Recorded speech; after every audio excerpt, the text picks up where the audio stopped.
मसीह की। मैं परमेश्वर का धन्यवाद करता हूँ, विशेष रूप से पास्टर विजय के लिए, थॉमस कॉली के लिए और असनपुरा की तमाम यूथ कमेटी जिन्होंने ये कार्यक्रम आज के लिए ये सभा रखी। दूरपास से आए तमाम परमेश्वर के दासों के लिए, कलीसिया के लिए, जवान बच्चों के लिए। मैं देख सकता हूँ आप खुले पंडाल में आराम से बैठे हैं। यहाँ पर ओस भी पड़ रही है और समय भी ज़्यादा हुआ, लेकिन हम भी बहुत दूर से यात्रा करके आप तक पहुँचे हैं। मैं विश्वास करता हूँ कि कम समय में हम महत्वपूर्ण बातें करेंगे। हालेलुया। और अच्छे आराधकों के लिए भी मैं परमेश्वर का धन्यवाद करता हूँ, और जयपुर राजस्थान की कलीसिया की ओर से और विश्वव्यापी कलीसिया की ओर से पंजाब की कलीसिया को बहुत सारा प्यार, बहुत सारी शांति और अनुग्रह मिले। और मुझे पूरा विश्वास है कि जितने भी लोग यहाँ बैठे हैं, निश्चित परमेश्वर आपके जीवन में बड़े कार्य करेंगे। और सबसे बड़ा कार्य ये है कि हम उसके पुत्र प्रभु यीशु मसीह को जानते हैं, जिसने हमें अपनी संगति में बुलाया है। आज से 2000 साल पहले मनुष्य की जो सबसे बड़ी जिज्ञासा थी, उसकी अभिलाषा थी, वो परमेश्वर कौन है। क्योंकि मैंने बाइबल के साथ साथ तमाम धर्म ग्रंथों को भी अध्ययन किया। लगभग 17 साल मैंने धर्म ग्रंथों का अध्ययन किया, और सभी धर्म ग्रंथों का जो निचोड़ है वो यही है कि वो परमात्मा जिसने सृष्टि को बनाया है, वो परमेश्वर जिसने सृष्टि को स्वरूप दिया, मनुष्य को बनाया, जीव जंतुओं को बनाया, पेड़ पौधों को बनाया, वो कौन है। क्या कोई मनुष्य उस परमेश्वर को जान सकता है?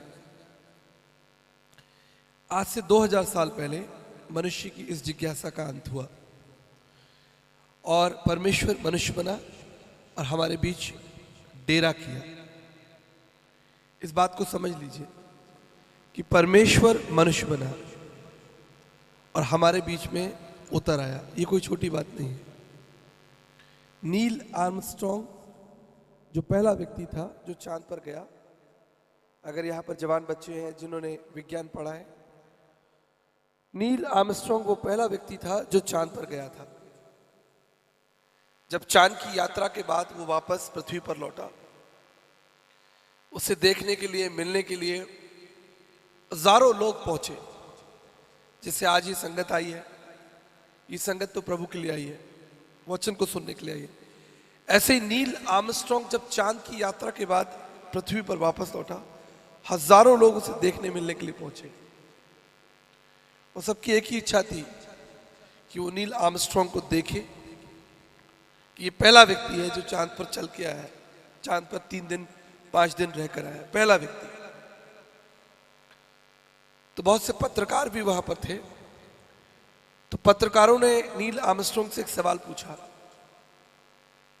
बोला कि जब आप चांद पे थे तो आपको कैसा लग रहा था? बड़ा अच्छा सवाल है। जब आप चांद पर चल रहे थे तो आपको कैसा महसूस हो रहा था? तो नील आर्मस्ट्रॉन्ग ने बड़ा अच्छा जवाब दिया। उन्होंने कहा कि मनुष्य का चांद पर पहुंचना कोई बड़ी बात नहीं। मनुष्य का चांद पर पहुंचना कोई बड़ी बात नहीं। बड़ी बात यह है कि जिसने चांद को बनाया था वो पृथ्वी पर चला था, उसका नाम यीशु मसीह है। आप जिसके गीत गा रहे हैं, जिसकी आराधना कर रहे हैं, जिसकी भक्ति कर रहे हैं, इतनी दूर दूर से यात्रा करके यहां आए हैं, मैं जिसका वचन लेकर यहां आपको सीखने सिखाने के लिए बैठा हूं, वो कोई गुरु संत नहीं है। पवित्र शास्त्र बाइबल कहती है कि वो अज्ञात परमेश्वर था, अगोचर, जिसे आंखों से नहीं देखा जा सकता, अदृष्टा, जिसे आंखें नहीं देख सकती, अज्ञात, जिसे मनुष्य जान नहीं सकता, वो परमेश्वर संसार में मनुष्य बनकर आया और हमारे बीच में रहा। और वचन कहता है, पवित्र शास्त्र बाइबल कहती है कि हमने उसकी महिमा को देखा है। आगे चलकर संत पौलुस कहते हैं कि अभी तुम उसके बारे में सुन रहे हो, आप उसके बारे में लिख रहे हैं, पढ़ रहे हैं, उसके गीत गा रहे हैं, ये बच्चे ढोलक बजा रहे हैं, तबला बजा रहे हैं, हमारी जवान बेटियां गीत गा रहे हैं, ये हारमोनियम बज रहा है। जिसके लिए आप सब कुछ कर रहे हैं, एक दिन आप उसे अपनी आंखों से देखेंगे। ये आपकी भक्ति का पुरस्कार मैं कह सकता हूं आपको मिलेगा कि आप उस परमेश्वर को देखेंगे, अपनी आंखों से देखेंगे। इसलिए ये मेरे लिए बड़े आदर और बड़े सौभाग्य की बात है कि मैं उस परमेश्वर के वचन से आपको सिखाऊं, खुद भी सीखूं और आपको भी सिखाऊं। मेरे साथ एक वचन निकालें, उत्पत्ति उसका 3 अध्याय और उसके 21 पद को आप पढ़िए। एक दो जन कोई माइक निकाल के एक दो वचन खोल कर तैयार रखे, बाइबल तैयार रखे। एक आध अगर कॉर्डलेस माइक है, नहीं तो यहाँ पर आकर एक दो बच्चे जवान यहाँ बैठ जाएं बाइबल खोलकर, ताकि हम वचन को जल्दी जल्दी खोल सके। उत्पत्ति उसका 3 अध्याय और उसकी 21 पद को देखें। जैसा मैंने कहा था कि अगर संभव है रुक जाइए, एक दो जन ऊपर आ जाएं या वहीं पर माइक पर जरूर बोलें ताकि वचन से हमारा तालमेल बैठ सके। और यहोवा परमेश्वर ने आदम और उसकी पत्नी के लिए चमड़े के अंगरखे बनाकर उनको पहना दिए। इस वचन को जरा ध्यान से सुन लीजिए। कई बार आपने ये वचन सुना होगा, आप इसे जानते भी अच्छे से जानते हैं, लेकिन इसका एक रहस्य, एक दर्शन मैं आपके सामने आज साझा करूंगा। दोबारा पढ़िए। और यहोवा परमेश्वर ने आदम और उसकी पत्नी के लिए चमड़े के अंगरखे बनाकर उनको पहना दिए। चमड़े के अंगरखे बनाकर उसको पहना दिए। इस बात पर जरा ध्यान दीजिए, जरा इसकी गहराई में जाइए। प्रभु यीशु मसीह ने अपने शिष्य से कहा, पतरस से कहा कि गहरे में जाल डाल। जब तक आप गहरे में जाल नहीं डालेंगे आपको पता नहीं चलेगा कि इसका अर्थ क्या है। हीरे भी जब बटोरने के लिए गोताखोर समुद्र में जाते हैं तो उन्हें गहरे में उतरना होता है। अभी मैं एक जवान भाई से बात कर रहा था, जब मैं लंच डिनर कर रहा था, इधर ही पास में ही है, तो मैंने इससे यही पूछा, मैंने कहा आपने कितनी बाइबल पढ़ी हुई है? तो उसने कहा थोड़ी। मैंने कहा बाइबल को कसरत से पढ़ो, कस के पढ़ो। आप बाइबल को जितना भी पढ़ लोगे उतना ही आपके लिए कम होगा। आज मैं 24 साल से बाइबल पढ़ा रहा हूं तो भी मेरे लिए कम है। आप समझ रहे मैं क्या कह रहा हूं? मैं 24 साल से बाइबल पढ़ा रहा हूं तो भी मेरे लिए आज फिर भी वो कम लगती है कि अभी भी मैं कुछ भी नहीं जानता, अभी मुझे और पढ़ना है। तो जितना गहरे में आप जाल डालेंगे, याद रखिएगा कि परमेश्वर जिसने संसार को बनाया, जिसने आपको बनाया, मुझे बनाया, ये सारी कायनात, ये सारी पृथ्वी, ब्रह्मांड, अदृश्य दृश्य, दो प्रकार की प्रकृति है। पहली दृश्य प्रकृति, जो कुछ आप देख सकते हैं, जहां तक आपकी दृष्टि जाती है, और अदृश्य प्रकृति, जहां तक आप नहीं पहुंच सकते। मैं विज्ञान का छात्र हूं, इसलिए मुझे पता है। विज्ञान के अनुसार मनुष्य केवल 4% विश्व को समझता है। जो ब्रह्मांड है, पृथ्वी और जितने सारे स्पेस, ग्रह, नक्षत्र, पूरे ब्रह्मांड में जो नक्षत्र हैं, मिलियंस एंड ट्रिलियंस गैलेक्सीज हैं। जैसे ये पृथ्वी, ऐसे बहुत सारे ग्रह हैं, लेकिन जीवन कहीं नहीं है, जीवन केवल पृथ्वी पर है।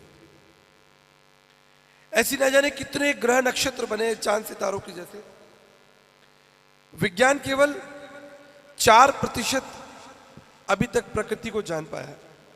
96% जो प्रकृति है वो अदृश्य, अभी मनुष्य वहां पहुंच ही नहीं सका, और वो सब भी परमेश्वर ने बनाया है। एक बहुत बड़ी दुनिया तो पानी के नीचे है, समुद्र के नीचे बहुत बड़ी दुनिया है, जिसे शायद साधारण मनुष्य तो कभी समझ ही नहीं सकता। आप उसकी तह तक कभी जा ही नहीं सकते। लेकिन मैं संक्षेप में आपको समझा रहा हूं, ये जो विश्व है, ये पृथ्वी जो ये ब्रह्मांड है, ये बहुत बड़ा है। ये इतना बड़ा है कि अगर आपके बटाले शहर में एक सुई छुपा दी जाए, आप उसे ढूंढ नहीं पाएंगे। आपको क्या पता कि इतने बड़े शहर में एक सुई छुपा रखी है। ठीक इसी तरह पूरी ब्रह्मांड में, पूरे ब्रह्मांड के अंदर एक पृथ्वी जो है वो छोटा सा मटर के दाने के बराबर है। इतनी बड़ी प्रकृति को, इतनी बड़ी दुनिया को परमेश्वर ने कैसे बनाया? उसे बनाने के लिए कोई समय नहीं लगा, उसे बनाने के लिए कोई ताकत नहीं लगी, उसने कहा और हो गया। लेकिन मैं आपसे एक सवाल पूछना चाहता हूं, उसने इस पृथ्वी को बनाया क्यों? इसके पीछे मूल कारण क्या था? उद्देश्य क्या था? हर चीज के पीछे कारण होता है ना। आज आप इस सभा में आए, इसके पीछे कारण है कि आप वचन के भूखे प्यासे हैं। कोई सड़क पर यात्रा कर रहा है, कोई घर जा रहा है, कोई ऑफिस जा रहा है, कोई हवाई जहाज में बैठकर एक देश से दूसरे देश में जा रहा है, कोई रात के समय में अभी ड्यूटी करने के लिए जा रहा है। उससे पूछो भाई कहाँ जा रहे हो? जी मैं ड्यूटी करने जा रहा हूँ, रात भर ड्यूटी करूंगा, बच्चों के लिए पैसा कमा के लेकर आऊंगा। हर चीज का एक उद्देश्य है। तो इस पूरी पृथ्वी का उद्देश्य क्या था? इस पूरी पृथ्वी का जो उद्देश्य है वो हम में और आप में छिपा हुआ है। अर्थात परमेश्वर ने पूरी प्रकृति को मेरे और आपके लिए बनाया। याद रखिएगा, संसार को हमारे उपयोग के लिए बनाया, हमारे लाभ के लिए बनाया। और देखिए कितनी अच्छी बात है, इसको समझ लीजिए कि परमेश्वर ने पहले 5 दिनों में संसार की उत्पत्ति की और उसके बाद परमेश्वर ने मनुष्य को 6वें दिन बनाया। यह ऐसा इसलिए है क्योंकि परमेश्वर आपकी आवश्यकताओं को आपसे पहले जानता है। आज मैं पूरे हिंदुस्तान के अंदर प्रचार करने जाता हूं, पूरे विश्व के अंदर प्रचार करने के लिए जाता हूं, लेकिन मैं विशेष रूप से पंजाब की कलीसिया के लिए एक विशेषता बताता हूं और पंजाब की कलीसिया के लिए एक समस्या भी बताता हूं। इसलिए क्योंकि मैं पूरे विश्व में यात्रा कर रहा हूं। पंजाब की कलीसिया की विशेषता यह है कि पंजाब की कलीसिया के लोग परमेश्वर को प्यार करते हैं। इस समय कितना बज रहा है? इस समय 10:30 बज रहा है। 10:30 बजे, मेरी बात ध्यान से सुनिए, मेरे यहाँ पर कोवर्कर स्टाफ भी यहाँ बैठे हुए, मेरे लीडर्स बैठे हुए। 10:30 बजे सभाएं खत्म हो जाती है, लोग अपने घर चले जाते हैं, पंडाल खाली हो जाते हैं। लेकिन ऐसा अगर कहीं हो सकता है तो केवल और केवल पंजाब में हो सकता है कि 10:30 बजे रात को खुले आसमान के नीचे ठंड के समय में लोग वचन सुन रहे हैं। ये केवल पंजाब में ही हो सकता है,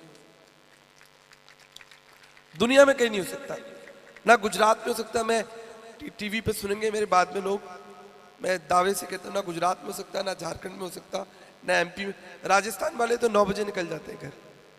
मैं राजस्थान से हूँ इसलिए मैं बता रहा हूँ, राजस्थान वाले तो 9 बजे घर चले जाते हैं, कहते भैया 9 बज गए। तो ये विशेषता है आप लोगों की कि आप परमेश्वर में मजबूत है। लेकिन एक खामी भी है, वो ये है कि आप ये नहीं समझ रहे हैं। आपको समझना होगा कि परमेश्वर ने आपके लिए उपाय पहले ही कर दिया है। आज किस चीज के लिए प्रार्थना हो रही है? आज सब जगह जो प्रार्थना हो रही है, विशेष रूप से पंजाब के अंदर आशीषों की प्रार्थना हो रही है कि नहीं हो रही है? आप मुझे बताएं, हो रही कि नहीं हो रही है? सब जगह चिन्ह चमत्कारों की प्रार्थना हो रही है, आशीषों की प्रार्थना हो रही है। हम इसके विरोध में नहीं है। आशीषें, चिन्ह चमत्कार परमेश्वर की ओर से अनुग्रह है, हमारे लिए आशीष है। लेकिन इस चीज को समझ लीजिए, मान लीजिए आपका कोई बेटा हो और आपने उसके लिए बड़ा घर बनाया और सारी सुख सुविधाएं आपने उसके लिए बना दी, लेकिन वो आपका कहना नहीं माने, आपकी बात नहीं माने और आपकी आज्ञा पर ना चले, तो आपके हृदय को ठेस पहुंचेगी कि नहीं पहुंचेगी? पहुंचेगी कि नहीं पहुंचेगी? बिल्कुल पहुंचेगी। तो परमेश्वर किस चीज से प्रेम रखता है? परमेश्वर अपनी आज्ञा को माने जाने से प्रेम रखता है और परमेश्वर चाहता है कि आप उसके वचन पर विश्वास रखें। अभी पिछले दिनों में देख रहा था कि वीजा के लिए जो है वो अलग से लाइन लगी हुई है कि वही वीजा वाले लोग लाइन में इधर खड़े हो जाए, उनके लिए स्पेशल प्रार्थना होगी। ऐसा नहीं होता, ऐसा नहीं होता। परमेश्वर हमारी आवश्यकताओं को हमसे पहले जानता है। ये मैं आपको वचन से सिद्ध करके दे रहा हूं। आपने परमेश्वर से नहीं कहा था कि आपको पानी चाहिए, लेकिन उसने पानी बनाया ना। आपने नहीं कहा था कि प्रभु मुझे प्रकाश चाहिए, लेकिन उसने आपके लिए सूर्य बनाया कि नहीं बनाया? आप मुझे बताइए। आपने नहीं कहा था कि प्रभु जी मुझे गाजर भी खानी है, मुझे तो टमाटर भी खाना है, मुझे तो अदरक भी चाहिए सब्जी के अंदर, लहसुन भी चाहिए, खीरे भी देना प्रभु, आम भी बनाना मेरे लिए। कुछ नहीं मांगा आपने परमेश्वर से। जो कुछ आप प्रत्यक्ष इस पृथ्वी पर देखते हैं वो सब कुछ परमेश्वर ने मनुष्य के बनाने से पहले बना दिया था, नहीं बनाया था, सब कुछ परमेश्वर ने बना दिया। और उसके बाद परमेश्वर ने सब कुछ देख लिया, सारी पृथ्वी को देख लिया और उससे कहा कि ये अच्छा है, और उसके बाद परमेश्वर ने मनुष्य की रचना की। अब देखिए मैं आपको आपकी रचना बताता हूं। अभी आप अपने शरीर को देखिए, आपकी 2 आंखें हैं, ठीक है, आप इनसे 70 लाख रंगों को देख सकते हैं। दुनिया में कोई ऐसा जीव जंतु नहीं है, जैसे घोड़ा है, घोड़े को केवल नीला रंग दिखाई देता है, बिल्ली है, बिल्ली को केवल ग्रे कलर दिखाई देता है, हाथी है, हाथी को केवल धुंधला जो है वो काला काला सा दिखाई देता है। लेकिन दुनिया में केवल मनुष्य एक ऐसा प्राणी है जो 70 लाख रंगों को देख सकता है। आप देखो दाएं बाएं देखो, आपको लाल रंग, पीला रंग दिख रहा है कि नहीं दिख रहा? देखो दाएं बाएं देखो, सफेद रंग, काला रंग दिख रहा है ना आपको? सब दिख रहे हैं ना? ये परमेश्वर की बड़ी कुदरत है। अब मान लीजिए परमेश्वर ने आपको बनाया और परमेश्वर ने आपको दांत नहीं दिए होते, तो आप कहते प्रभु जी मैं ये नारियल कैसे खाऊं, ये गन्ना मैं कैसे खाऊं? तो परमेश्वर कितना बुद्धिमान है, उसने आपको कितने दांत दे दिए? 32 दांत दे दिए आपको। देखो बस एक ही आदमी को मालूम है, बाकी लोगों को नहीं मालूम है। बस यहाँ एक ही बुद्धिमान व्यक्ति बैठा है जो साथ साथ जो है सपोर्ट कर रहा है भाई, ठीक है। ये देखो आपके हाथ, देखो कितने अच्छे हाथ हैं, आप पकड़ सकते हो इस चीजों को। हाँ, पैर देखो आपके, आप चल सकते हो, सुन सकते हो, आप देख सकते हो, बोल सकते हो, जीवित प्राणी। और शैतान, देखिए मेरी बात, मैं अभी बात मैं आपको समझाना चाहता हूं, समझिए, सिद्धांतों को समझिए। शैतान जब हवा के पास में आया तो उसने हवा से क्या कहा, किसी को मालूम है? आइए देखें, शैतान ने हवा से क्या कहा। उत्पत्ति उसके 3 अध्याय में देखें और उसके 4 पद को देखें। तब सर्प ने स्त्री से कहा, तुम निश्चय ना मरोगे, तुम निश्चय ना मरोगे, वरन परमेश्वर आप जानता है। देखो शैतान क्या कह रहा है, हव्वा से क्या कह रहा है कि परमेश्वर तो आप जानता है कि जिस दिन तुम उसका फल खाओगे उसी दिन तुम्हारी आंखें खुल जाएंगी। हाँ जी, और आगे, और तुम भले बुरे का ज्ञान पाकर परमेश्वर के तुल्य हो जाओगे। क्या कह रहा है कि तुम जिस दिन वो फल खाओगे, इसे सुनो जरा ध्यान से, जिस दिन तुम वो फल खाओगे तुम परमेश्वर की समानता में हो जाओगे। कौन कह रहा है? शैतान कह रहा है। किससे कह रहा है? हव्वा से कह रहा है। जिस दिन तुम वो फल खाओगे उसकी समानता में हो जाओगे। और हव्वा सोच बैठी, बात तो सही है, अच्छी, सुनने में अच्छी लग रही है कि अगर मैं इस फल को खाऊंगी तो मैं परमेश्वर की समानता में हो जाऊंगी, बड़ी अच्छी बात सुनने में लग रही है। वो ये भूल गई कि उत्पत्ति 1 और उसके 26 पद के अनुसार परमेश्वर ने तो उसको अपनी समानता में ही बनाया था। आप समझ रहे मेरी बात? केवल बुद्धिमान व्यक्ति समझेंगे ठीक है, जो आशीष लेने आए हैं, जो वीजा लगवाने आए, उनको नहीं समझ में आएगा, क्योंकि उनका दिमाग तो इंग्लैंड में लगा हुआ है, कनाडा में लगा हुआ है। जिनको वचन में रुचि है उनका दिमाग क्या लगेगा। जिनको गाड़ी चाहिए, अभी गीत आ रहा है ना, वो चल रहा है, कौन सा गीत चल रहा है? हाँ बस बस बस। अब जिसका दिमाग गाड़ी में लगा उसको कहाँ वचन समझ में आ रहा है? उसको लग रहा है कि मुझे तो कल गाड़ी लेने जाना है। ध्यान से सुनो, शैतान ने हवा से क्या कहा कि तू जो फल खाएगी तो परमेश्वर के तुल्य उसकी समानता में हो जाएगी। और वो ये भूल गए कि परमेश्वर ने तो मुझे बनाया ही अपनी समानता में। If you eat this fruit, you will be like a God. But the Bible says in Genesis chapter 1 verse 26 that God created us in His own image and in likeness.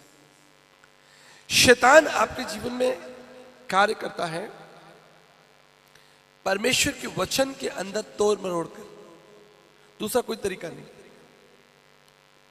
परमेश्वर की बातों को लेकर आपके मन में शंका डालेगा, क्या तुम चंगे हो सकते हो? क्या तुम्हारा उद्धार हो सकता है? क्या ये चीज संभव है? बातों को जरा गहराई से सोचिए कि आप अपने जीवन में शैतान को आने कैसे देते हैं। अगर आपको पता चले कि ये मेरा घर है और इस घर से यहां से चूहे अंदर आते हैं या कॉकरोच अंदर आते हैं, आप क्या करोगे? आप वो जगह जो होगी वो बंद कर दोगे, आप वहां पर दवाई लगाओगे या वहां पर जगह जो होगी दीवार को बंद कर दोगे। शैतान आपके जीवन में कब आता है? जब आपके जीवन में या तो वचन का अभाव हो या वचन का प्रकाशन ना हो, या तो वचन पढ़ा नहीं आपने, कच्चा पक्का से पढ़ा, घूम रहे बस जेब में हाथ डाल के। मैं हमेशा विश्वासियों को सिखाता हूं कि ये आपकी जिम्मेदारी, आपकी ड्यूटी है कि 1 घंटा सुबह और 1 घंटा शाम को आप बाइबल पढ़ें। ये आपकी जिम्मेदारी है। जैसे आप खाना खाते हो, जैसे दूसरे काम करते हो, ये आपकी जिम्मेदारी है। क्योंकि अगर आपके जीवन में वचन का अभाव होगा, वचन का ज्ञान ही नहीं होगा, तो शैतान आपके जीवन में आएगा। और दूसरा, अगर आपने बाइबल पढ़ भी रखी है, बहुत से लोगों ने उत्पत्ति से लेकर और प्रकाशित वाक्य तक बाइबल पढ़ रखी है, लेकिन उनके जीवन में कोई प्रकाशन नहीं है, कोई दर्शन नहीं है, वो परमेश्वर के भेदों को नहीं जानते, उन्हें पता ही नहीं। या तो हम ये कह लें कि ऐसे चरवाहे भी आजकल बहुत कम हो गए। भाई हम सारा ठीकरा कलीसिया के ऊपर क्यों फोड़े? कुछ जिम्मेदारी हमें अपनी भी लेनी पड़ेगी। कि ऐसे सेवक भी नहीं है जो वचन सिखाने में रुचि रखते हो, उनको गिराना है और बस चिल्लाना है, चीखना है। एक बार मैं ऐसी सभा चल रही थी, तो कुछ बहनें थी, वो गिरने पड़ने लगी। तो मैंने उनसे कहा, भाई अपनी बाइबल खोलो। मैंने कहा जितने लोगों को बाइबल पढ़नी है वो तो अपनी बाइबल खोलें, और जिन्हें गिरना पड़ना है बाहर जाएं। सब ठीक हो गई। जब आप अपने घर से कलीसिया के लिए आते हैं, अपने आप को दृढ़ कीजिए कि मैं बाइबल पढ़ने के लिए जा रही हूं। आप अगर सोच के ही कमजोरी निकलेंगे कि मैं बीमार हूं, मेरे जीवन में तकलीफ है, आप अपने मुंह से बोल रहे हैं, क्या प्रभु मुझे चंगा कर सकता है? एक ही बीमारी के लिए आप 6 अलग अलग पास्टरों से प्रार्थना करवा रहे हैं। आपको विश्वास ही नहीं है। मुझे याद है एक बार मैंने एक बहन के लिए प्रार्थना किया। प्रार्थना करने के बाद मैंने प्रार्थना किया कि उसके सर में दर्द रहता है। ठीक है, चलो भाई, सर दर्द के लिए हमने विश्वास से प्रार्थना कर दी। मैं उतर कर गया, उसने मेरे भाई को पकड़ लिया, पास्टर विलियम को, कि पास्टर जी मेरे सर दर्द के लिए प्रार्थना। मैंने कहा, अरे अभी तो मुझसे करवाई थी। फिर बाहर में गेट पे निकला, वहाँ जो है एक मेरे पास्टर नीरज खड़े थे, उनसे भी प्रार्थना करने लगी, पास्टर जी आप भी प्रार्थना कर दो। परमेश्वर से काम नहीं करता। परमेश्वर का उपाय आदि से लेकर अंत तक आपके लिए है। आपको सिर्फ क्या करना है? आपको क्लेम करना है, आपको मांगना है और विश्वास कर लेना है। बाइबल कहती है तुम मांग लो और विश्वास कर लो, वो तुम्हारे लिए हो गया। आपको उसके लिए दर दर भटकना नहीं है कि इधर भी जाना, उधर भी जाना, ये भी करना। विश्वास कर लो कि परमेश्वर ने आपके लिए कर दिया है। तो हम उपाय की बात करें। देखिए, हमने एक वचन पढ़ा कि परमेश्वर ने आदम और हव्वा की नग्नता को ढका। ये पहली चीज है जिसे हम देखते हैं कि संसार को बनाने के बाद आदम और हव्वा को जो जरूरत पड़ी वो थी उसकी नग्नता को ढकने के लिए वस्त्र की। लेकिन परमेश्वर ने जब उनकी नग्नता को देखा तो परमेश्वर ने उसके लिए उपाय किया। मेरी बात हमेशा याद रखिएगा, हमारा परमेश्वर जिसकी हम आराधना कर रहे हैं वो हमसे दूर नहीं है, वो हमसे दूर नहीं है, वो हमारे पास ही है, वो हमारे बिल्कुल निकट है। यहां तक कि पवित्र आत्मा के रूप में वो हमारे अंदर है, वो हमसे दूर नहीं है। हमें विश्वास करना है, मान लेना है कि वो हमारे अंदर है। प्रभु ने कहा कि तुम परमेश्वर का मंदिर हो, परमेश्वर का आत्मा तुम में वास करता है। इसलिए अपने जीवन के उपायों के लिए जो आपको चाहिए उसके लिए आपको भटकना नहीं है, गिड़गिड़ाना नहीं है, रोना नहीं है, एड़ियां नहीं रगड़नी है। विश्वास कर लेना है कि आपके लिए हो गया है और वो समय पर आपके लिए हो जाएगा। परमेश्वर का आदि से जो कार्य है वो संपूर्ण मानव जाति के लिए उपाय के लिए, वो हमारे लिए उपाय करता है। जब उसने अपने आप को, अपने पुत्र को इस संसार में दे दिया, जो सर्वश्रेष्ठ था, उसका पुत्र, उसका स्वरूप, तो यकीन मान लीजिए कि उसके पास और कुछ नहीं है जिसे वो छिपा सके। उसके पास अब ऐसी कोई चीज नहीं है जिसे वो आपसे दूर छिपा के रख सके कि नहीं मेरे पास ये चीज है, मैं अपने बच्चों को ये चीजें नहीं दूंगा। आदि से उसके पास आपके लिए उपाय है। आपको सिर्फ 3 बातें याद रखनी है। आज आप संदेश सुनकर जाएंगे, आपको 3 बातें याद रखनी है। सबसे पहली बात आपको याद रखनी है उस परमेश्वर की महानता। परिस्थिति कैसी भी हो, आपके जीवन में कैसा भी संकट चल रहा हो, तूफान चल रहा हो, आपको एक बात याद रखनी है कि परमेश्वर हर परिस्थिति में वो एक महान परमेश्वर है, सामर्थी परमेश्वर है। और इसका ज्ञान आपको बाइबल पढ़ने से ही होगा। उसने कहा और ये पृथ्वी और ये ब्रह्मांड जो है वो अस्तित्व में आ गया। उसने कहा प्रकाश हो और प्रकाश हो गया। ये प्रकाश सूर्य का नहीं था, सूर्य को तो उसने चौथे दिन बनाया था। बस उसने कहा प्रकाश हो और पृथ्वी पर प्रकाश हो गया, बात खत्म हो गई। उसने कहा समुद्रों की ये किनारा समुद्रों के लिए किनारा होगा, वो हो गया। उसने कहा कि पृथ्वी पर पेड़ लगे तो वो पेड़ लग गए। उसने कहा कि इस पेड़ में ये फल उस स्थान पर हो तो उस स्थान पर फल लग गया। उसने कहा उस फल के अंदर ये बीज हो तो उस बीज को वहां पर पैदा कर दिया उसने। जो चीज जहां लगनी थी, बननी थी, वो चीज परमेश्वर ने आपको दुनिया बना के दी है। वो हर परिस्थिति में महान परमेश्वर है, याद रखिएगा मेरी बात। दूसरी बात आपको याद रखनी है, आपकी स्थिति, आपकी परिस्थिति। जो चीज हमें परमेश्वर से दूर करती है वो कुछ और चीज नहीं है, वो है पाप, अविश्वास। पाप का यहां पे कोई ऐसा जिसने बैंक लूटी हो, मर्डर किया हो, ऐसा कोई व्यक्ति नहीं होगा। पाप, आप कहेंगे मैंने कोई बड़ा पाप नहीं किया, मैंने किसी का घर नहीं लूटा, किसी के संग अन्याय नहीं किया, किसी के खेत पर कब्जा नहीं किया। लेकिन बाइबल इस चीज को भी पाप कहती है कि अगर तूने अपने भाई को मूर्ख कहा तो तू दंड के योग्य। परमेश्वर वहां से काटेगा जहां उसने बोया नहीं है। आप कहेंगे मैं तो बड़ा अच्छा चर्च गया, मैंने तो चंदा भी दिया, मैंने तो उपवास भी रखा, मैंने तो ये भी किया, लेकिन परमेश्वर वहां से काटेगा जहां आप विश्वास ही नहीं करेंगे। इसलिए अपनी स्थिति को समझिए कि आप किस मार्ग पर चल रहे हैं। आपको जिस चीज से बचना है वो है पाप। और सबसे अधिक पाप आप जानते हैं मनुष्य कैसे करता है? हाथों से नहीं करता। सबसे अधिक पाप मनुष्य जो करता है वो अपनी जीभ से करता है। इसलिए अपनी जीभ को जो है आप वश में लेकर आए। एक बड़े दार्शनिक थे, उन्होंने कहा कि अगर मनुष्य कम बोले, क्या करे? कम बोले तो उसके जीवन की आधी समस्याएं समाप्त हो जाएंगी, आधी से अधिक समस्याएं समाप्त हो जाएंगी अगर वो कम बोले और सोच समझकर बोले, सोच कर बोले।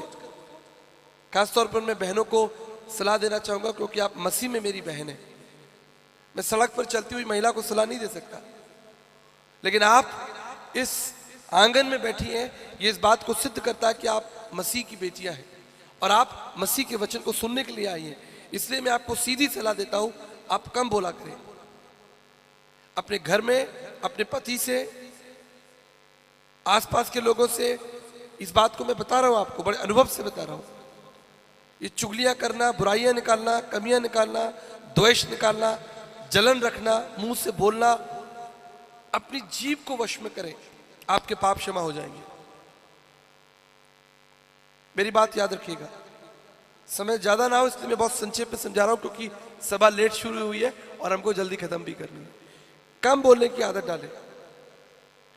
जब आप ज्यादा बोलेंगे, बाइबल कहती है इस बात को कि जीवन और मृत्यु जो है वो तुम्हारे मुंह में है, तुम्हारी जीभ में।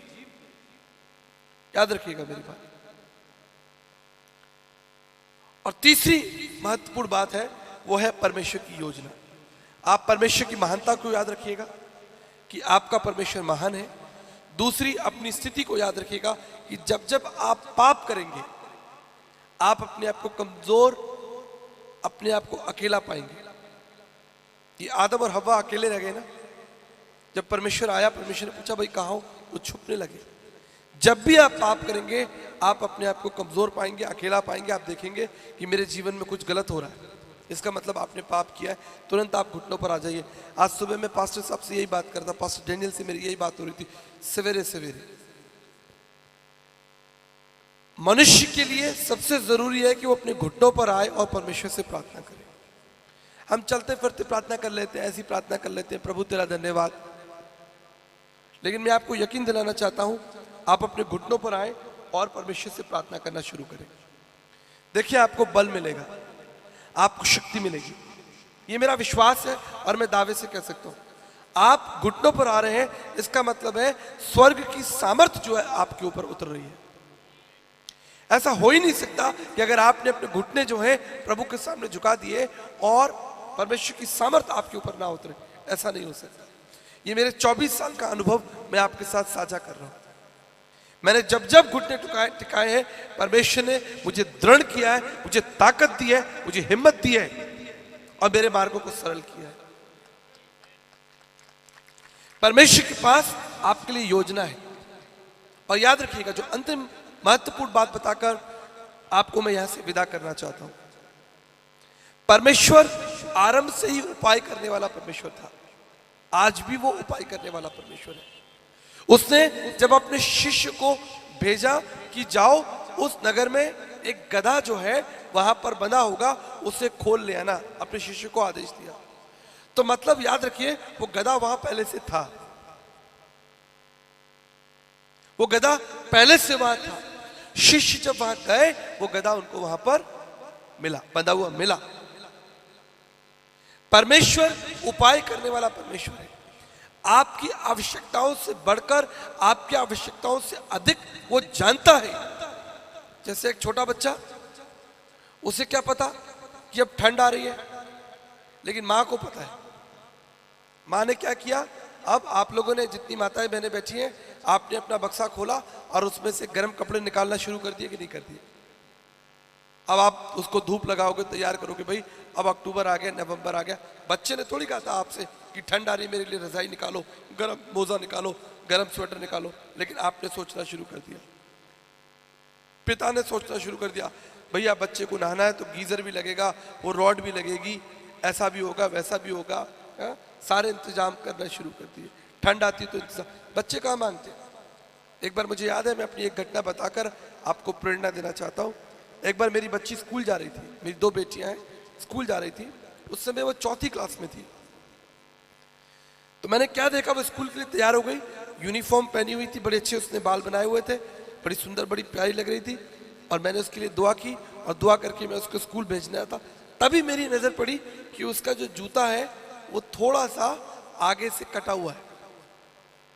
बच्चे स्कूल जाते हैं, डेली जाते हैं, तो हो जाता है खराब। मुझे ध्यान नहीं था, मैंने कभी इतना उस पर नोटिस नहीं किया। लेकिन जैसे मैंने उसको देखा कि उसका जूता जो है वो थोड़ा सा आगे से कटा हुआ है, मैंने कहा बेटा आज स्कूल मत जाना। कहती क्यों पापा? मैंने कहा आज मैं तुम्हें बाजार लेकर चलता हूँ। मैंने उसको स्कूल ही नहीं भेजा, मैं उसे बाजार लेकर गया और मैंने आपको पता है, मैंने उसे 3 जोड़ी जूते दिलाए। 1 जोड़ी तो स्कूल वाले और 2 जोड़ी उसके बाजार के आने। उसने मांगे ही नहीं, उसने नहीं कहा कि मुझे ये भी दिला दो, वो भी दिला, मुझे अच्छे लगे मैंने ले दिए। ये एक पिता का हृदय। परमेश्वर अगर एक संसारिक पिता होकर मैं अपने बच्चों की सुधि लेता हूं, तो वो स्वर्गीय पिता आपकी सुधि क्यों नहीं लेगा? वो आपके लिए उपाय जानता है। आप मेरी बात याद रखिएगा। जब पतरस को प्रभु ने कहा कि जाल डालो, तो मछलियां पहले से वहां थी। ऐसा नहीं कि अच्छा पतरस डाल, जरा देखते हैं, थोड़ी देर प्रार्थना करते हैं, कुछ दिमाग लगाते हैं, थोड़ी देर में डाल के रख तू, मैं सोचता हूं क्या होगा, बात करता हूं प्रभु से। उपाय पहले था, जाल बाद में डलवाया। मछलियां पहले थी, पहले ही निर्णय हो गया था कि वहां मछलियां होंगी, पहले ही निर्णय हो गया था कि वहां गधा होगा। आप समझ रहे हैं मैं क्या कहना चाह रहा हूं? परमेश्वर पहले ही निर्णय ले लेगा आपके लिए कि कैसे होगा। यहां तक कि क्रूस की भयानक मृत्यु जो हमारे प्रभु को चखनी थी, एक किसी बड़े दार्शनिक ने कहा है, प्रभु के किसी प्रिय बेटे ने कहा है, लेखक ने कहा है कि जब जब यीशु मसीह बढ़ रहा था, बालक यीशु जो है वो बुद्धि में डील डॉल में बढ़ रहा था ना, तो परमेश्वर तो देख ही रहा होगा, पिता परमेश्वर तो देख ही रहा होगा कि बालक यीशु बढ़ रहा है। लेकिन आप जानते हैं जैसे जैसे बालक यीशु बढ़ रहा था, प्रभु एक और चीज देख रहा था, वो भी चीज साथ साथ बढ़ रही थी, वो पेड़ जिसका क्रूस बनना है, वो भी पिता देख रहा था, वो भी मानव जाति के लिए एक उपाय है। आने वाले दिनों में परमेश्वर के पुत्र को उस क्रूस पर लटकाया जाएगा ताकि समस्त मानव जाति के प्राण जो है, जो उनके दुख हैं, वो उस यीशु मसीह के प्राण के द्वारा जो है वो दूर हो जाए। पेड़ को बढ़ने दिया उसने उपाय किया। ऐसा नहीं कि प्रभु यीशु मसीह तैयार हो गया कि भाई ठीक है 33.5 साल हो गया, अब इसको क्रूस की जो है वो, अब वो लकड़ी तो है ही नहीं, वो तो है ही नहीं, वो तो क्रूस तो बनाया ही नहीं। जब प्रभु ने नोहा को कहा कि तुझे जहाज बनाना है, तो कौन सी लकड़ी के जहाज के लिए बोला? कौन सी लकड़ी याद है आपको? गोपेर की लकड़ी का। ठीक है, बाइबल पढ़ा कीजिए तभी ताकत आएगी। तो ऐसा नहीं कि प्रभु ने बोल दिया कि गोपेर की लकड़ी का जहाज बनाना, और वो कहे कि प्रभु जी गोपेर की लकड़ी तो मिल ही नहीं रही, मैं कहां जाऊं।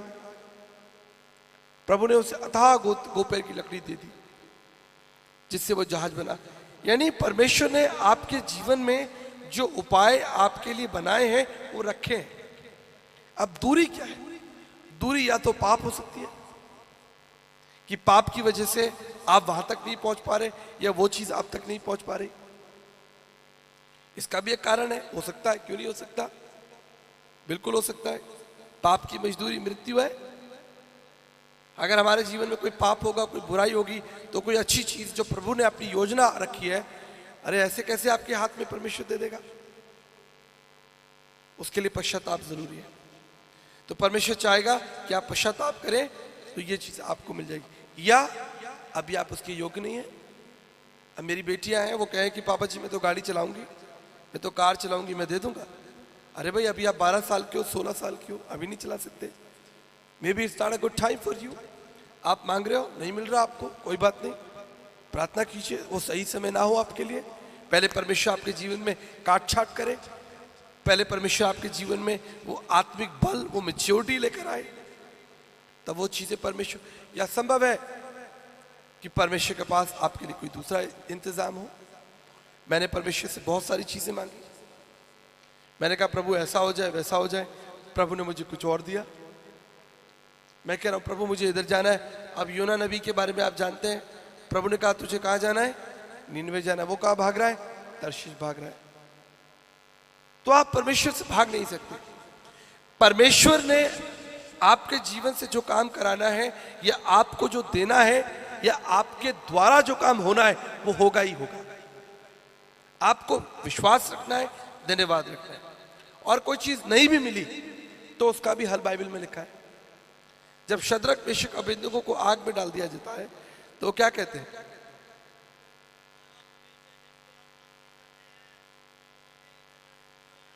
बचा सकता है, और ना भी बचाए तो भी कोई दिक्कत नहीं।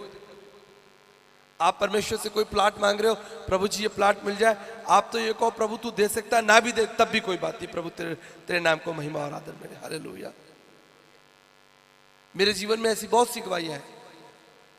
प्रभु यीशु मसीह ने कहा कि प्रभु अगर हो सके तो ये प्याला जो है वो टल जाए, लेकिन नहीं, वो नहीं टलना था। परमेश्वर चाहता था कि वो प्याला यीशु मसीह पिए।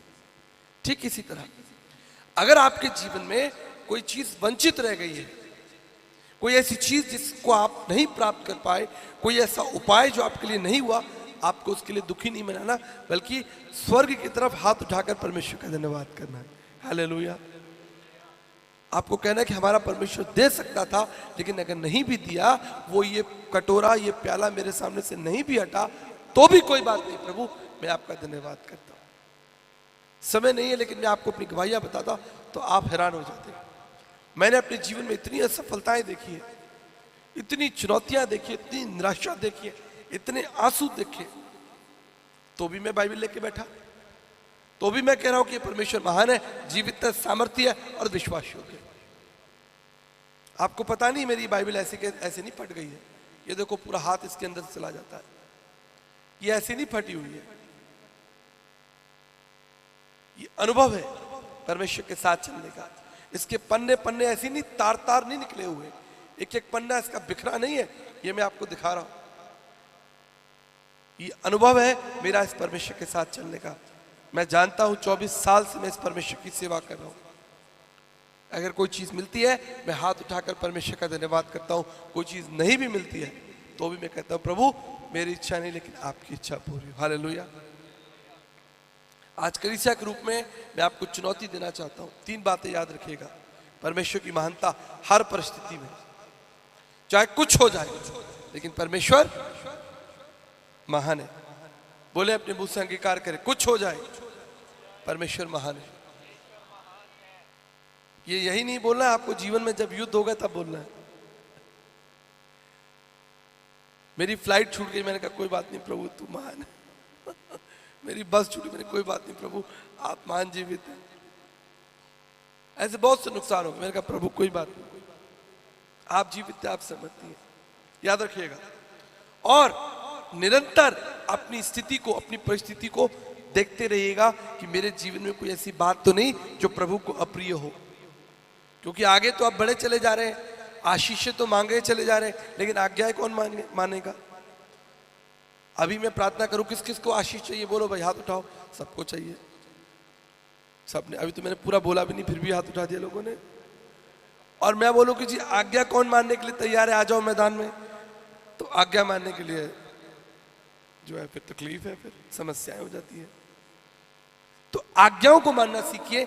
जीवन जो है वो आशीषों में नहीं है, जीवन आज्ञाओं के अंदर। जो कुछ तुम भौतिक प्रबंध इस परमेश्वर से ले लोगे वो यहीं रह जाएगा। आपका सोना चांदी हीरा मोती जो भी आप इकट्ठा करोगे वो यहीं रह जाएगा। लेकिन यदि तुम आज्ञा मानोगे तो जीवन का मुकुट तुमको मिलेगा। बाइबल के अंदर जितने भी लोग हैं, याद रखिएगा मेरी बात, दुख उठा उठाकर आज्ञा मानने वाले लोग थे। ये सब कुछ हरा हरा नहीं होगा, इसलिए आशीषों के पीछे मत भागिए। बाइबल कहती है संतोष की साथ जो भक्ति तुम करोगे, धन्यवाद प्रभु का। आप 2 रोटी संतोष के संग खा रहे हो, शांति के संग खा रहे हो, ये भी बाइबल का हिस्सा है, ठीक है। संतोष रखिए। अगर आपके घर में 2 वक्त की रोटी है, आप बहुत धनी व्यक्ति हैं। आपके सर पर एक छत है, आप बहुत धनवान व्यक्ति हैं। आप स्वस्थ हैं, ये बहुत बड़ा धन है आपके पास कि आप स्वस्थ हैं। आप देख सकते हैं ना, कितने लोग देख सकते हैं, हाथ उठाओ। ये कितनी बड़ी आशीष है। हो सकता है दुनिया में कितने लोग हो जिन्हें नहीं दिखाई देता हो। कितने लोग चल सकते हैं, हाँ, कितने लोग बोल सकते हैं, कितने लोग गीत गा सकते हैं, हाथ उठा सकते हैं। ये सब आशीषें नहीं है। और सबसे बड़ी आशीष है कि आपका नाम जीवन की पुस्तक में हो। मैं अंतिम बात बताकर समाप्त करूंगा। जब एक हवाई जहाज आसमान में उड़ता है तो उसे एक पायलट जो बहुत ही योग्य है, शिक्षित है, ट्रेंड है, 2-3 साल की ट्रेनिंग करके हवाई जहाज आसमान में उड़ाता है। तो जब जहाज आसमान में उड़ता है तो उसमें बैठा पायलट अपनी बुद्धि से जहाज नहीं उड़ा रहा होता, उसे तो जमीन से निर्देश मिलते हैं। एटीसी कंट्रोल टावर होते, जगह जगह टावर्स बनी होती है, एटीसी कंट्रोल कहते हैं। वहां से वो संदेश पायलट तक पहुंचते हैं कि अब तुम्हें लेफ्ट जाना है कि राइट जाना है, कि तुम्हारी ऊंचाई कितनी होगी। और पायलट क्या करता है, उन संदेशों को सुनता है। उसके लिए जरूरी है उन संदेशों को सुनना, और संदेश पर ध्यान लगाता है, कान लगाता है। बाइबल क्या कहती है, परमेश्वर के वचन पर कान लगाओ। पायलट क्या करता है, उन संदेशों से कान लगाता है और जहाज उड़ाता है। तो कल्पना कीजिए, सोचिए जरा कि अगर आसमान में उड़ते हुए जहाज के लिए पृथ्वी से आने वाला निर्देश जरूरी है, संदेश जरूरी है, तो जमीन पर चलने वाले इंसान के लिए आसमान से आने वाला संदेश कितना जरूरी होगा, कितना जरूरी होगा। इसलिए ये जो बाइबल है ना, ये जो बाइबल है, ये कोई साधारण किताब नहीं है। जैसे मैंने आपको अपने संदेश के आरंभ में कहा, मैंने दुनिया की हर धार्मिक पुस्तक को पढ़ा है, विश्व की तमाम, भारत की तमाम धार्मिक पुस्तकों को मैंने पढ़ा है, लंबा समय पढ़ा है। 544 धार्मिक पुस्तकों का अध्ययन करके मैं बैठा। लेकिन मैं आपको एक छोटी सी बात बताकर जा रहा हूं। मैं जब छोटा बच्चा था तो मैं अपने पिताजी को खाना देने के लिए ऑफिस जाता था। तो मेरे पिताजी रेलवे में अधिकारी थे। तो ऐसे पीछे उनकी दीवार, जैसे ये पीछे ये टेंट लगा है, ऐसे पीछे एक दीवार थी, उसके ऊपर एक बड़ा वचन लिखा हुआ था। उसमें 2 छोटी चिड़िया बनी हुई थी और वचन लिखा था, और वो वचन था नीति वचन 3:5। और लिखा है, तू संपूर्ण हृदय से परमेश्वर पर भरोसा रखना और अपनी समझ का सहारा ना लेना। मुझे बाइबल भी नहीं मालूम थी कि बाइबल क्या होती है। 5 साल के बच्चे को उस समय, आज तो फिर भी ये बच्चे थोड़ा बहुत समझते हैं, उस समय में पता ही नहीं था क्या ये माता पिता क्या लेके चर्च जा रहे हैं। जब मुझे बाइबल भी नहीं पता थी, मुझे ये वचन याद था, क्योंकि मैं अपने पिताजी को खाना देने के लिए जाता था, डेली खाना देने लगभग जाता था, और ये वचन वहां पे मैं पढ़ता था ऐसे करके, तू संपूर्ण हृदय से यहोवा पर भरोसा रखना और अपनी समझ का सहारा न। मुझे याद हो गया, मैं कूदता हुआ नाचता हुआ ये वचन याद करता हुआ अपने घर आता था। तो संपूर्ण हृदय से यहोवा पर भरोसा रखना और अपनी समझ का सहारा, एक छोटे बच्चे के समान कूदता हुआ आता था। और आज मैं आपके सामने बैठा हूं। मैं ग्रेजुएट इंजीनियर हूं, आगरा यूनिवर्सिटी का टॉपर रहा, स्पेस साइंस, एरोनॉटिक इंजीनियरिंग की काफ़ी सब्जेक्ट्स, कंप्यूटर साइंस के सारे डिग्रीज, विश्व की सारी यात्राएं की, 544 धार्मिक पुस्तकें पढ़ ली, ऑब्जर्वेशनल साइंस, एक्सपेरिमेंटल साइंस पढ़ लिया, America, London, Canada, France, Germany, Singapore, पूरी दुनिया घूम ली, पूरी दुनिया घूम ली। और सब कुछ देखने के बाद मैं आपको बस एक ही चीज बता सकता हूं, ये जीवन की पुस्तक है, इसके अंदर जीवन है। मैं आपको विज्ञान नहीं पढ़ा रहा, केमिस्ट्री नहीं पढ़ा रहा, फिजिक्स नहीं पढ़ा रहा। मेरी मैथ्स बहुत अच्छी थी, मैं फिजिक्स में बहुत एक्सपर्ट था। अभी आप लोग ये जो जी पे और गूगल पे यूज करते हो ना, ये 20 साल पहले हमारे ही कॉलेज में बनाया गया था। 20 ईयर्स पहले आगरा यूनिवर्सिटी के अंदर RDBMS, relational database management system, Oracle 9i software चलता था, तब मैं उसका एक्सपर्ट था। सोच के देखो, आज से 20 साल पहले, और मतलब 20 साल भी ज्यादा, मैं सोचता हूँ आज 22-23 साल होने आ गया। लेकिन इतनी सारी किताबों को, ज्ञान को छोड़कर मैं आपको क्या पढ़ा रहा हूँ? बाइबल पढ़ा रहा हूँ। कुछ तो बात होगी, कुछ तो बात होगी। ये जीवन की पुस्तक है, इससे लिपटे रहें, इसको पकड़े रहें। आप याद रखिए, जो कुछ मिलेगा, जो कुछ होगा, जो कुछ आप पाओगे, जो इस युद्ध में आप जीत सकते हो, वो इसी के द्वारा हो सकता है।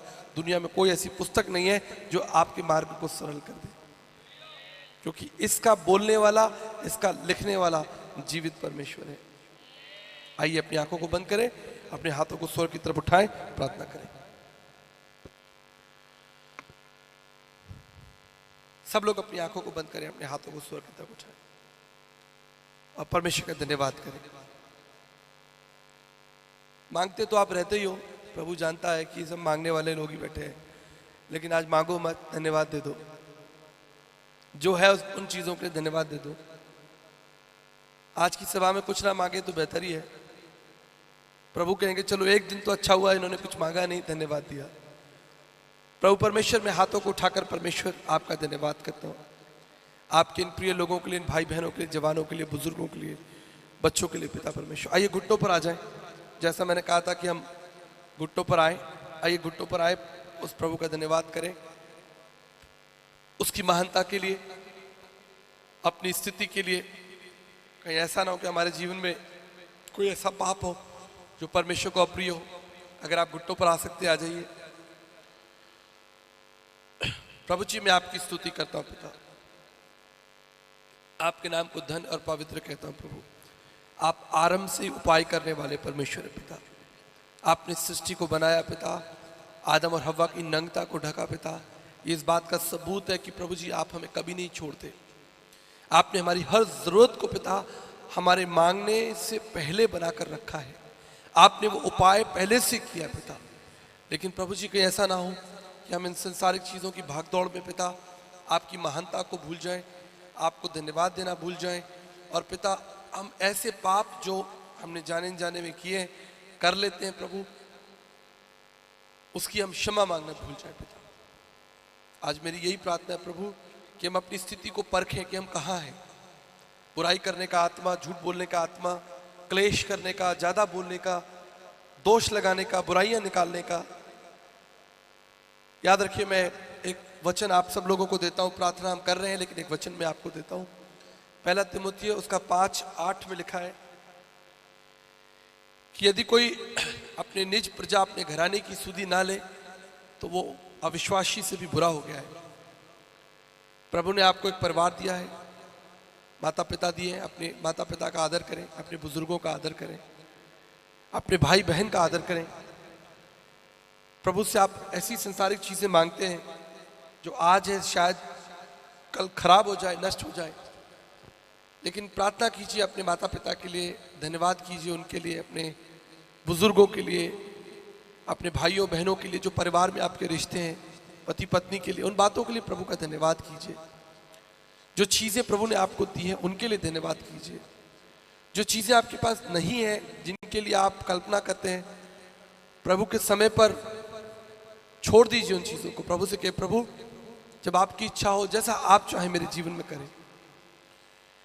किसी चीज़ को देखकर अपने मन के अंदर आंखों की अभिलाषा को जन्म ना लेने दें, क्योंकि बाइबल कहती है कि आंखों की अभिलाषा के द्वारा पाप उत्पन्न होता है।